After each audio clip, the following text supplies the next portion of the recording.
사람들은 저마다 한계를 가지고 있습니다. 그 사람의 한계를 가리켜서 오늘 우리는 그 사람의 그릇이다, 그렇게 말을 하기도 합니다. 그래서 어떤 사람들은 저처럼 이렇게 덩치도 있고 또 힘도 있는 것 같지만 우리가 흔히 속이 좁습니다, 뭐 그런 사람도 있지 않습니까? 이처럼 사람이 가지고 있는 그릇의 크기는 어쩌면 선천적으로 타고나는 경우도 있지만은 이 선천적인 것과 후천적인 것이 어우러져서 그 한 사람의 인격과 삶을 한 그릇에 표현하기도 합니다. 하지만 간혹 저 정도 그릇밖에 안 될 것 같은 사람이 있음에도 불구하고 큰 그릇이 해야 할 일들을 감당하며 살아가는 사람이 있는가 하면은, 우리가 생각할 때 저 사람은 정말 그릇이 이렇게 큰 것 같은데, 앞서서 말씀드린 것처럼 그냥 종기 그릇 하나 정도의 마음, 속 좁은 어떤 그런 삶을 살아가는 사람도 있습니다. 미국의 16대 대통령인 아브라함 링컨을 우리는 잘 알고 있습니다.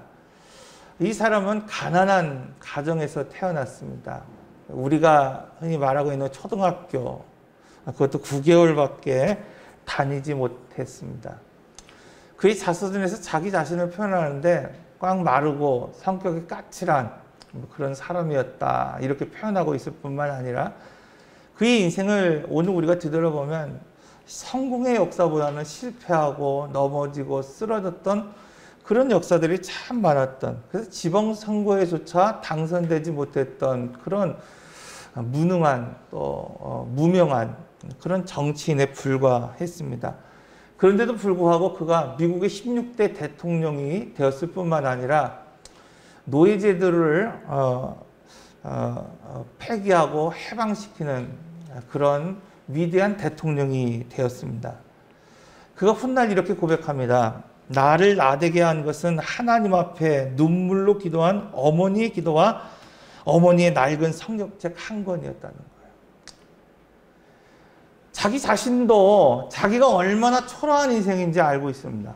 나는 가난한 집에 태어난 사람이고, 나는 가진 것도 없었고, 나는 까칠한 성격이고, 사람들도 나를 좋아하지 않는다는 걸 알고 있다는 거예요.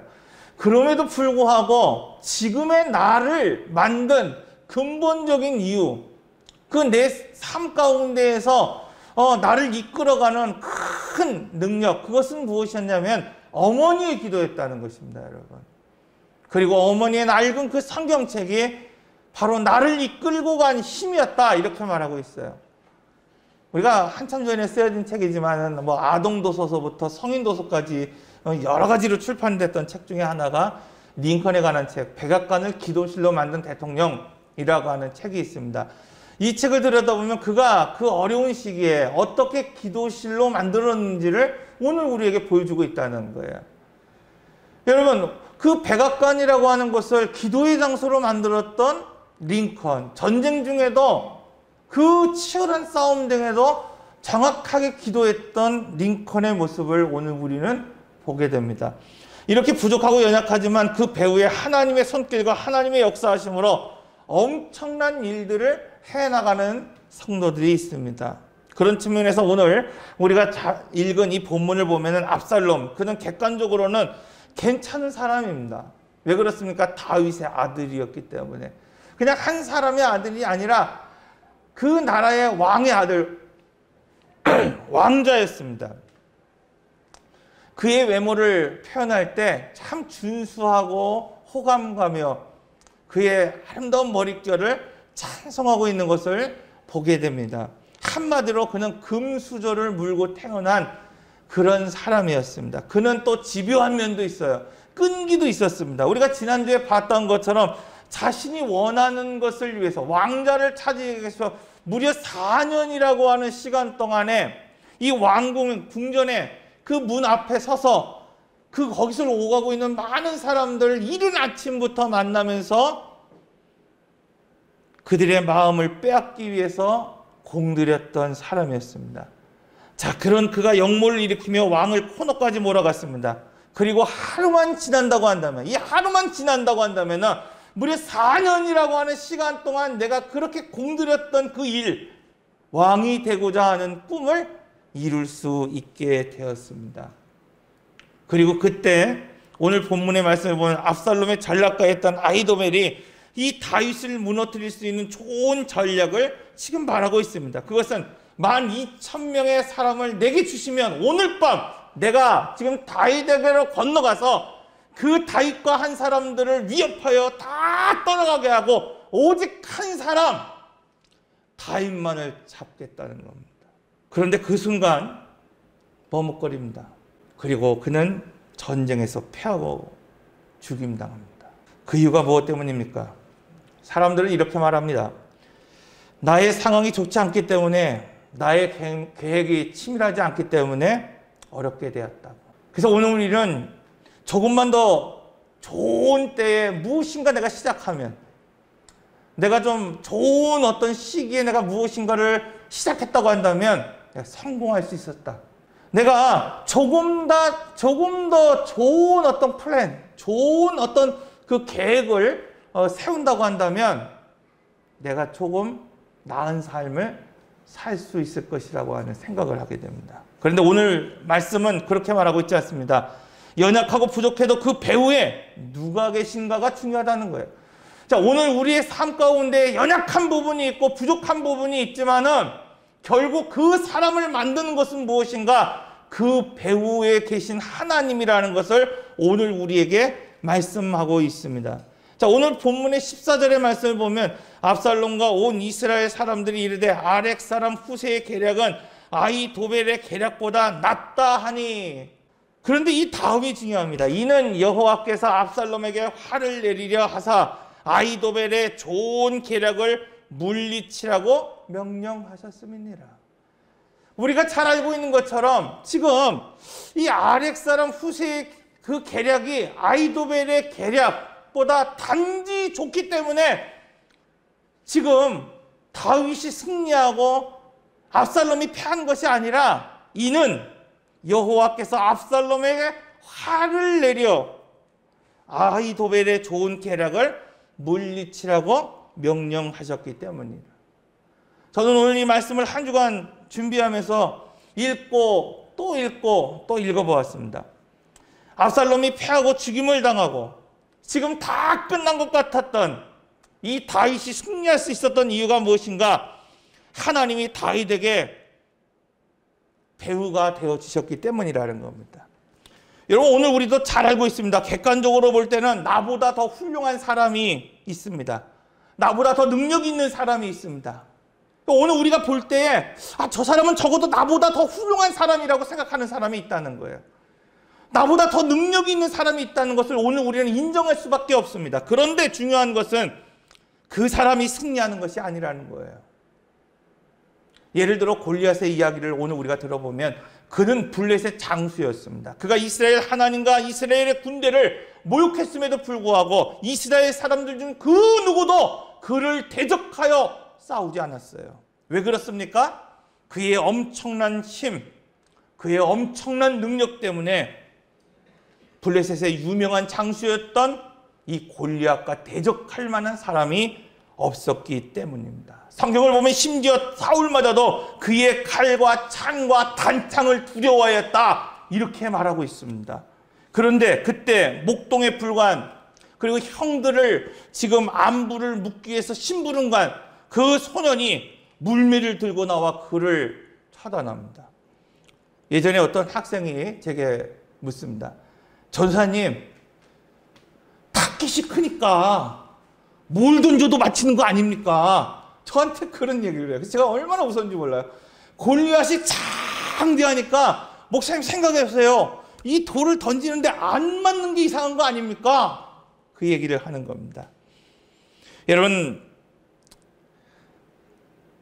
다윗이 거대한 장수를 죽일 수 있을 만큼 물매를 잘 던졌기 때문에 물리친 게 아닙니다.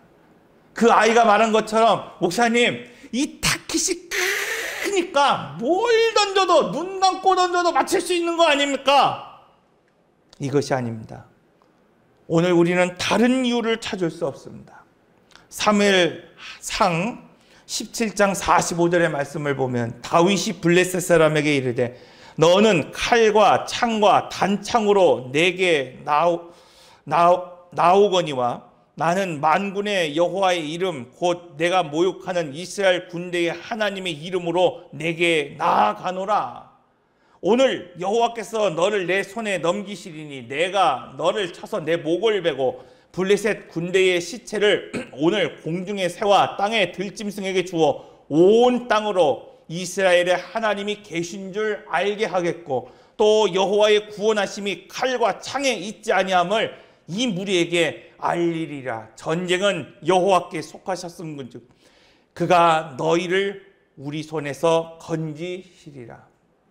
여러분, 다윗이 하나님과 하나님의 군대를 모욕하는 배후에는 이 골리앗이 지금 하나님과 하나님의 이 군대를 모욕하는 그 배후에는 뭐가 있다는 거야?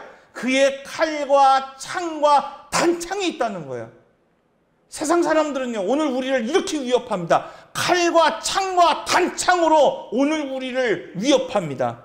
왜냐하면 사람들이 그것을 두려워하고 그것 때문에 아무 말 하지 못하기 때문입니다. 그런데 다윗은 지금 뭐라고 말하고 있습니까? 너는 칼과 창과 단창으로 내게 나오거니와.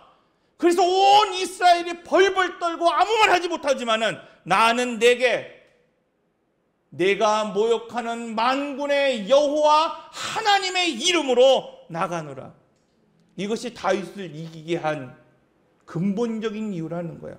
물매가 그 돌이 여러분 큰 어떤 위대한 어떤 능력이 있기 때문에 그것을 맞춰서 단번에 쓰러진 게 아니라 그 아이가 말한 것처럼 그 큰 타격에 눈을 갖고 던져도 맞출 수 있을 만큼 그렇게 훈련됐기 때문이 아니라 다윗은 적어도 만군의 여호와 하나님의 이름으로 지금 칼과 창과 단창 앞에 서 있다는 것을 오늘 우리에게 말씀하고 있습니다.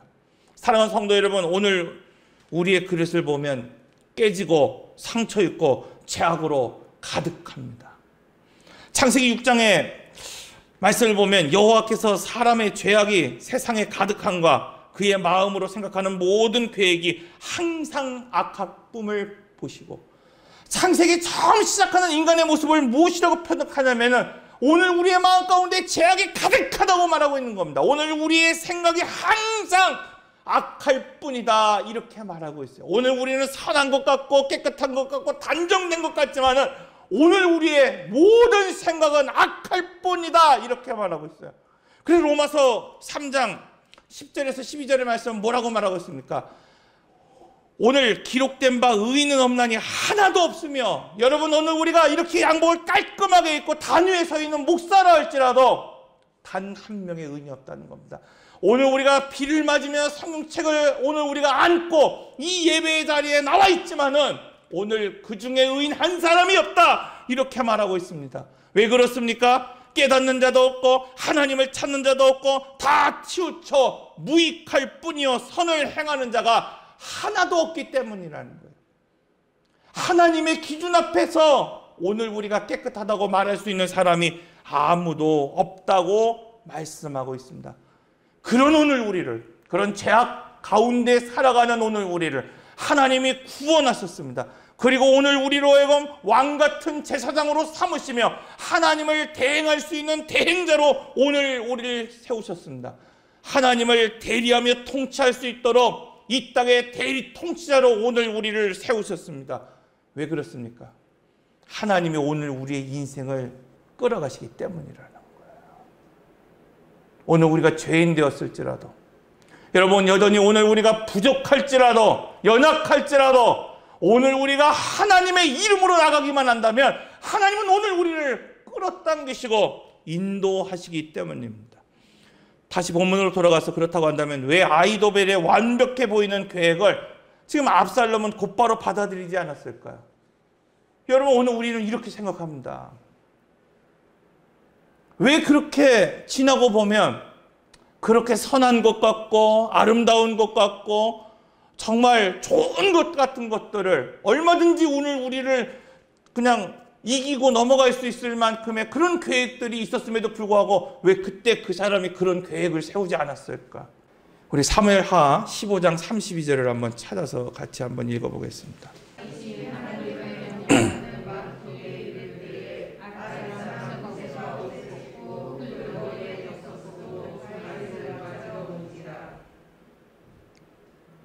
15장 31절.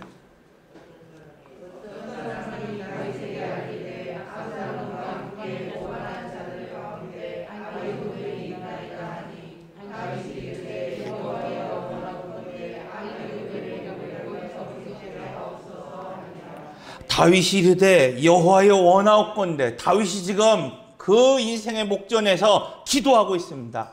후세를 지금 이 압살롬에게 보내는 그 가운데에 지금 기도하고 있다는 거예요.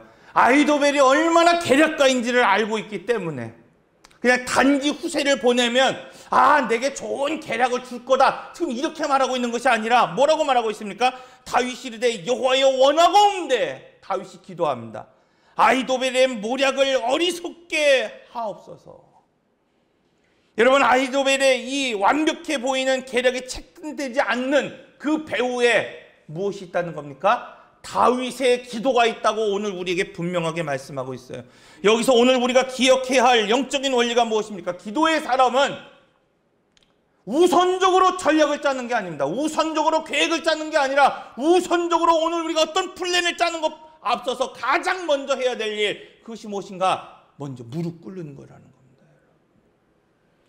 아무리 오늘 우리가 위기 가운데 있고 아무리 오늘 우리가 힘든 가운데 있어도 다윗, 그는 어떤 전략을 짜기 이전에 먼저 기도했던 사람이었습니다. 사랑하는 성도 여러분, 하나님의 통치를 신뢰한다는 것이 무엇입니까? 그것은 내가 가진 방법, 내가 가진 어떤 계획을 내가 세우기 전에 하나님 앞에 무릎 꿇는 겁니다. 사무엘하 17장 14절 말씀, 압살롬과 온 이스라엘 사람들이 이르되 아렉 사람 후세의 계략은 아히도벨의 계략보다 나으니. 여러분, 세상의 계획이 오늘 우리보다 나을 때도 있고 오늘 우리의 계획이 다 나을 때도 있는 것 같아요. 그래서 오늘 우리는 우리의 계획이, 오늘 우리의 뜻이, 오늘 우리의 생각이 옳고 선하고 아름답고 더 좋은 것이면 성공할 수 있다고 생각합니다. 그런데 오늘 본문은 뭐라고 말하고 있습니까? 이는 여호와께서 압살롬에게 화를 내려하사 그 좋은 계략을 물리쳤다는 것입니다. 압살롬의 또 후세의 전략이 지금 선택되지 않은 이유가 뭡니까? 여러분, 단지 후세의 그 언변 때문에 그의 계략이 지금 선택된 것이 아니라, 단지 후세가 세운 계략이, 그런 계략이 좋았기 때문에 하나님이 선택한 것이 아니라 하나님의 역사의 주관자이시기 때문에 오늘 우리 인생에 개입하셨다고 말씀하고 있는 겁니다. 그래서 오늘 우리는 이것을 알아야 됩니다. 모든 것이 완벽해 보여도 하나님이 막으시면 안 되는 거예요. 여러분, 오늘 우리가 좋은 시기를 만났고 좋은 때를 만났고 좋은 사람들이 있고 좋은 계획이 있다 하더라도 하나님이 막으시면 여러분 그것은 할 수 없어요. 그러나 오늘 우리에게 앞이 가로가 막힌 것 같고 사람들이 막아서는 것 같고 오늘 우리가 두려운 것 같고 세상의 검과 창과 단검이 오늘 우리 앞에 있다 하더라도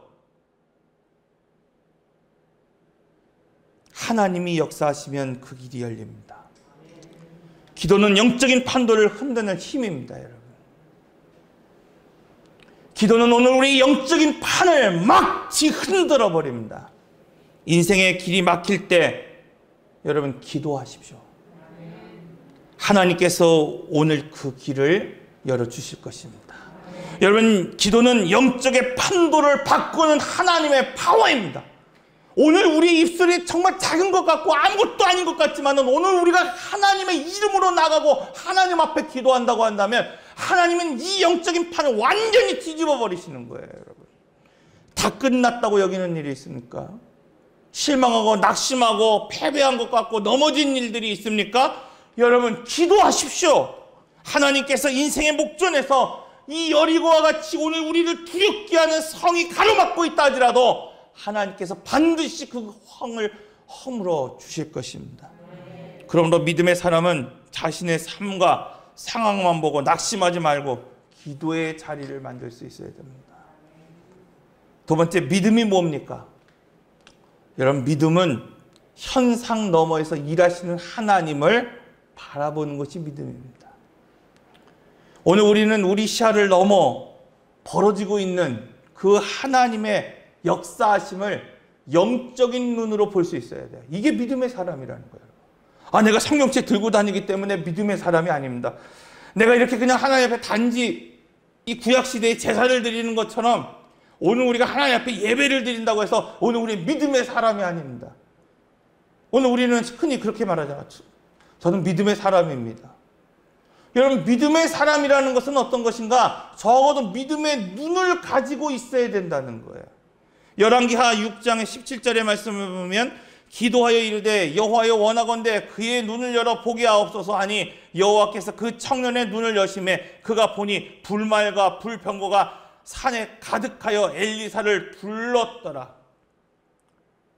어느 날 엘리사의 시종이 아침 일찍 일어나서 그 주변을 바라보니까 아람의 군대가 온 성을 둘러싸고 있는 것을 보았습니다. 얼마나 두렵겠습니까, 여러분?